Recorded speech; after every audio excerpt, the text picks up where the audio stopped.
मैं कुंडलनी जगाना चाहता हूं, अभी तक जागी नहीं, क्या मुझसे कोई भूल हो रही? मार्गदर्शन दे जगदीश। भैया कुंडलनी ने तुम्हारा कुछ बिगाड़ा? सोई है बेचारी को सोने दो, काहे पीछे पड़े हो? तुम्हें और कोई काम नहीं?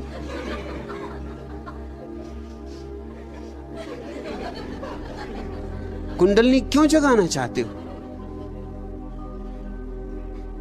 फिर जग जाए तो फिर आके कहोगे कभी इसे सुलाओ। कभी कुंडलनी जग गई, अब ये चैन नहीं लेने देती।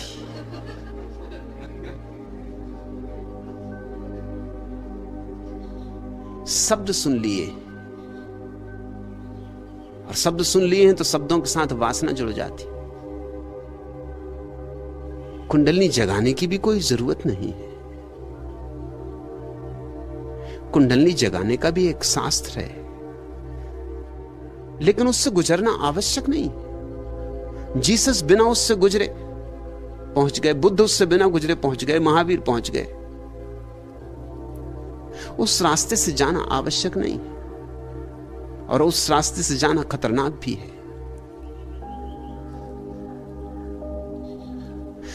क्योंकि शरीर की प्रसुप्त शक्तियों को छेड़ना खतरे से खाली नहीं। अच्छा तो यह है कि उन्हें बिना छेड़े गुजर जाओ। उन्हें छेड़ने का सबसे बड़ा खतरा तो यह है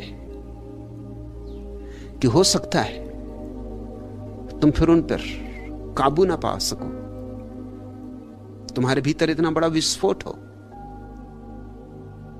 कि तुम्हारी समझ के बाहर पड़ जाए, समझ के बाहर पड़ ही जाएगा, और तुम अगर नियंत्रण ना पा सको तो विक्षिप्त हो जाओ। इस सदी का एक बहुत बड़ा सदगुरु था जॉर्ज गुरजीएफ। वो कुंडलनी के बहुत खिलाफ था। खिलाफत के कारण वो कुंडलनी को उसने नया नाम ही दे दिया था, कुंडा बफर। बफर लगे रहते हैं ना, तुमने देखे हो ट्रेन के दो डब्बों के बीच में जो लगे रहते हैं उनको कहते हैं बफर। उससे कभी टक्कर वगैरह हो जाए तो डब्बे एक दूसरे पर नहीं चढ़ जाते।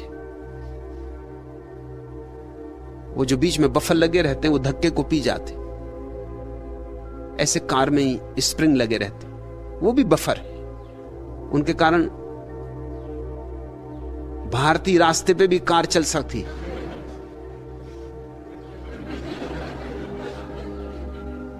नहीं तो पूना से बंबई ही नहीं पहुंच सकते, और दूर की तो बात छोड़ो। स्प्रिंग तुम्हारी चोटों को पी जाते, नहीं तो वो चोटें तुमको पीनी पड़ेंगी। मल्टी फ्रैक्चर हो जाएगा बंबई पहुंचते पहुंचते।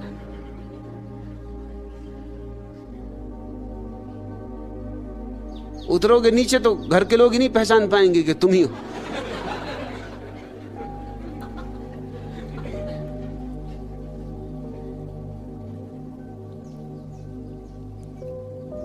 शरीर की एक ऊर्जा है जो शरीर और आत्मा के बीच बफर का काम करती, नहीं तो शरीर के भीतर आत्मा का रहना मुश्किल हो जाए, असंभव हो जाए। उस ऊर्जा की एक परत तुम्हारी आत्मा को घेरे हुए है। तुम्हारी आत्मा और शरीर के बीच में उस ऊर्जा की एक परत है, इसलिए शरीर को लगी चोटें आत्मा तक नहीं पहुंचती। इसलिए शरीर जवान हो, बूढ़ा हो, जिए मरे, कोई घटना आत्मा तक नहीं पहुंचती। गुरजेफ ने शब्द ठीक चुना था, कुंडा बफर।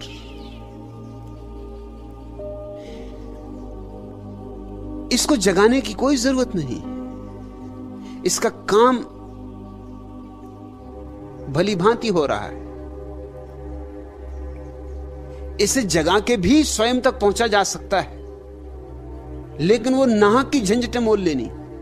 वो ऐसे जैसे वो कान अपना उल्टे घूम के सिर के पीछे से पकड़ने की कोशिश करे, कोई प्रयोजन नहीं। मगर योग की बहुत सी प्रक्रियाएं उल्टी हो गई। उल्टी हो गई इसलिए कठिन, कठिन अहंकार को बहुत जचता है। सिर के बल खड़े तो बहुत जचता है, जैसे कोई महान कार्य कर रहे हैं। सिर्फ बुद्धू मालूम पड़ते हैं, मगर सिर के बल खड़े हैं तो महान कार्य कर रहे हैं, शीर्षासन कर रहे हैं, शरीर को इर्छा तिरछा कर रहे हैं, शरीर को ऐसा आड़ा तिरछा कर रहे हैं कि कोई दूसरा न कर सके, और दूसरे न कर सके क्योंकि इसके लिए अभ्यास चाहिए, तो आप महात्मा हो गए, महान योगी हो गए, क्योंकि कोई दूसरा इसको एकदम नहीं कर सकता जो आप कर रहे हैं। ठीक उसी तरह कुंडलिनी का भी उपद्रव मोल लिया अहंकार नहीं।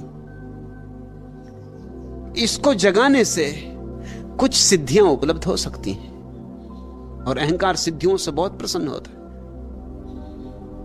जैसे अगर कुंडलिनी को तुम जगाओ, उसकी जगाने की प्रक्रियाएं हैं, प्रक्रियाएं सब जटिल हैं और कठिन हैं, उलझन भरी, सुगम नहीं, सरल नहीं। इसलिए भारत में एक परंपरा चली है जो इसके बिल्कुल विपरीत रही, सहज परंपरा, सहज यान, जिसका कहना है किसी तरह के उपद्रव में मत पड़ो, क्योंकि छोटी मोटी चीजें पैदा हो जाएंगी। जैसे अगर तुम्हारी कुंडलिनी जाग जाए तो तुम दूसरे के विचार पढ़ सकते हो, मगर अपने विचार काफी नहीं है पढ़ने को। अब दूसरे की खोपड़ी का कचरा तुम पढ़ोगे, उससे क्या मिलने वाला है? अपनी खोपड़ी में ही काफी भरा है, इससे तो निपट नहीं पा रहे हो कि अब दूसरों के विचार पढ़ोगे। हां, थोड़ा बहुत चमत्कार लोगों को दिखाने लगोगे तुम। जैसे कोई आया और उसने पूछे नहीं कि समय कितना, और तुमने बता दिया कि 9:30 बजे, तो वो चौंकेगा एकदम, क्योंकि पूछने आया था कि कितना बजा है। मगर इसका सार क्या है? पूछ ही लेने देते, क्या बिगड़ रहा था? इसके लिए कुंडलिनी जगाई,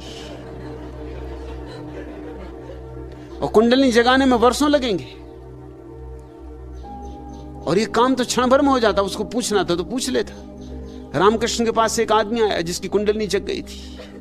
वो बोला कि मैं पानी पे चल लेता हूं। कुंडलिनी जग जाए तो पानी पे चलने की संभावना है, क्योंकि कुंडलिनी तुम्हें पृथ्वी के गुरुत्वाकर्षण से तोड़ दे सकती है,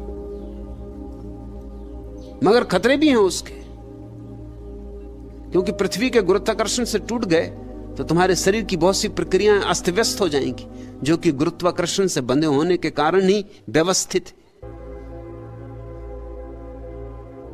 वो आदमी पानी पे चल लेता था। उसने रामकृष्ण को आते से चुनौती दी कि तुम बड़े परमहंस, लोग कहते महात्मा, अगर हो महात्मा तो आओ, चलो गंगा पर, मैं पानी पे चल सकता हूं। रामकृष्ण ने कहा कि बहुत बढ़िया। कितना समय लगा पानी पे चलना सीखने में? उसने कहा 18 साल लगे। रामकृष्ण ने कहा हद हो गई, मुझे तो जब उस पार जाना होता 2 पैसे में पार चला जाता। 2 पैसे का काम 18 साल में तुमने किया, और ऐसे मुझे ज्यादा जाना भी नहीं पड़ता, कभी 4-6 महीने में एक दफा। तो साल में समझो कि एक 4 पैसे का खर्चा है, 18 साल में समझ लो कि 1 रुपये का खर्चा है।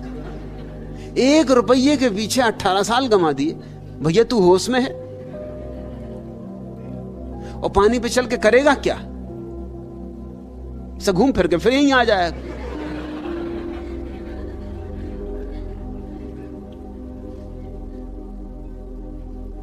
रामकृष्ण ठीक कह रहे हैं, मगर वो आदमी अकड़ से भरा हुआ था, वो अहंकार से भरा हुआ था। अब जगदीश तुम्हें क्या फिक्र पड़ी? कहते कुंडलिनी जगाना चाहता हूं। कुंडलिनी तुम्हें सिद्धि देगी, ये तो सिर्फ एक संभावना है। ज्यादा संभावना तो यह है कि विक्षिप्तता देगी। इसलिए तुम अनेक साधु सन्यासियों को पागल होते देखोगे, और पागल हो जाने का कारण क्या होता है? उन्होंने जीवन का जो सहज क्रम है उसको तोड़ दिया। जो ऊर्जा किसी और काम के लिए बनी थी, उसको उन्होंने मस्तिष्क पे चढ़ा लिया। कुंडलिनी जगने का अर्थ होता है कि जो ऊर्जा तुम्हारे काम केंद्र पर सोई हुई है, उसे उठा के मस्तिष्क में चढ़ा लो। यह खतरनाक धंधा है, क्योंकि खोपड़ी में वैसे ही काफी उपद्रव मचा हुआ है, वहीं तो तुम्हारा पागल खाना है, और काम ऊर्जा को भी वहां ले जाओ तो तुम विक्षिप्त हो सकते हो। कुंडलनी जगाने वाले अधिक लोग विक्षिप्तता में पहुंच जाते हैं, मस्तिष्क फटा पड़ता है, क्योंकि ऊर्जा संभाले नहीं संभलती, और ऊर्जा इस हालत में ले आती कि फिर संगत असंगत कुछ भी नहीं सूझता। मुझे ऐसे कई लोगों को मिलाया गया है जो सिर्फ विक्षिप्त है, जिनको मानसिक चिकित्सा की जरूरत है, और उनकी बुनियादी भूल वही है जगदीश जो तुम करना चाहते हो। और एक दफा मस्तिष्क में ऊर्जा तुम्हारे सामर्थ्य के बाहर पहुंच जाए तो तुम क्या करोगे? तुम्हारे बस के बाहर बात हो जाएगी। कुंडलनी जगाने की कोई आवश्यकता नहीं है। यहां भी हम कुंडलनी ध्यान करते हैं, लेकिन प्रयोजन कुंडलनी जगाना नहीं, प्रयोजन कुछ और है। प्रयोजन है भीतर वो जो कुंडलनी की ऊर्जा है उसको नृत्य देना। प्रयोजन बड़ा अलग है। तुम्हारे भीतर जो ऊर्जा है अभी सोई है, या तो जगाई जाए, तो जगाने के लिए धक्के देने होंगे, झकझोरना होगा। मेरा अपना अनुभव यह है कि जगाने की कोई जरूरत नहीं, इसे सिर्फ नृत्य दिया जाए, इसे संगीतपूर्ण किया जाए, इसे आनंद उत्सव में बदला जाए, तो धक्के देने की कोई जरूरत नहीं। पश्चिम का एक बहुत बड़ा नर्तक निजिंस्की हुआ, अभी इसी सदी में हुआ। वो जब नाचता था तो कभी कभी ऐसी घटना घट जाती थी कि वो इतनी ऊंची छलांग लगाता था जो कि गुरुत्वाकर्षण के नियम के विपरीत है। वैज्ञानिक हैरान थे, ये हो नहीं सकता, इतनी ऊंची छलांग लगी नहीं सकती, लगनी चाहिए नहीं, क्योंकि गुरुत्वाकर्षण का नियम इतने दूर तक तुम्हें उठने नहीं देगा। और भी चमत्कार की बात थी वो ये कि जब वो इतनी ऊंची छलांग लगाता था और वापस लौटता था तो इतने आहिस्ते लौटता था जैसे कि कोई पक्षी का पंख आहिस्ता आहिस्ता डोलता डोलता हवा में तैरता तैरता नीचे आ रहा हो। वो भी बिल्कुल उल्टी बात है। गुरुत्वाकर्षण एकदम से खींचता है चीजों को, जैसे कोई पत्थर गिरे, ना कि कोई पंख। निजिंस्की से जब भी पूछा गया कि तुम कैसे करते हो, तो वो कहता कि ये मैं खुद भी सोचता हूं, लेकिन मैं करता हूं ये बात ठीक नहीं है, ये हो जाता। मैंने जब भी करने की कोशिश की तभी ये नहीं हुआ। करने की मैं कई दफा कोशिश कर चुका, क्योंकि इसका एकदम चमत्कार की तरह प्रभाव पड़ता, एकदम सन्नाटा छा जाता, दर्शक एकदम विमुक्त हो जाते, एकदम सांसें रुक जाती लोगों की, समझ में नहीं आता क्या हुआ। और मुझे भी बड़ा आनंद आता, अपूर्व आनंद आता, एकदम भीतर शांति हो जाती, जैसे नहा गया भीतर, जैसे आत्मा नहा गई। मगर जब भी मैं करने की कोशिश करता हूं ये नहीं होता। ये कभी कभी होता है जब मैं करने की कोशिश में होता ही नहीं। जब मैं नाच में लीन होता हूं, ऐसा लीन होता हूं कि मेरा अहंकार बिल्कुल मिट ही जाता है, तब ये घटना घटती। तो अब तो मैंने करना छोड़ दिया, निजिंस्की कहता था। अब तो जब ये घटता है नहीं घटता नहीं घटता। एक सूत्र मेरी समझ में आ गया है कि ये किया नहीं जा सकता, सिर्फ घट सकता है। और घटने का अर्थ है कि मेरा अहंकार लीन हो जाए तो बस कुछ रहस्यपूर्ण ढंग से यह घटना घटती है। निजिंस्की अनजाने उस अवस्था में पहुंच रहा था जिसमें मैं कुंडलनी ध्यान के द्वारा तुम्हें ले जाना चाह रहा हूं। कुंडलनी ध्यान का वही प्रयोजन नहीं जो सदियों तक रहा है। मेरे हिसाब से हर चीज का मैं प्रयोजन बदल रहा हूं। कुंडलनी ध्यान का यहां अर्थ है तुम नाचो, मग्न हो, डूबो, ऐसे डूब जाओ कि तुम्हारा अहंकार अलग न रह जाए। बस फिर तुम्हारे भीतर कुछ घटेगा, तुम एकदम गुरुत्वाकर्षण के बाहर हो जाओगे और तुम अचानक भीतर पाओगे ऐसा सन्नाटा छाया है, ऐसा कुंवारा सन्नाटा जो तुमने कभी नहीं जाना था। तुम गदगद हो जाओगे, तुम लौटोगे जब वापस तुम दूसरे ही व्यक्ति हो जाओगे। यह कुंडलनी जगाने की पुरानी प्रक्रिया नहीं, यह कुंडलनी को नृत्य देने की प्रक्रिया है। यह बात ही और है। अगर तुम्हें कुंडलनी जगाना है तो भैया कहीं और,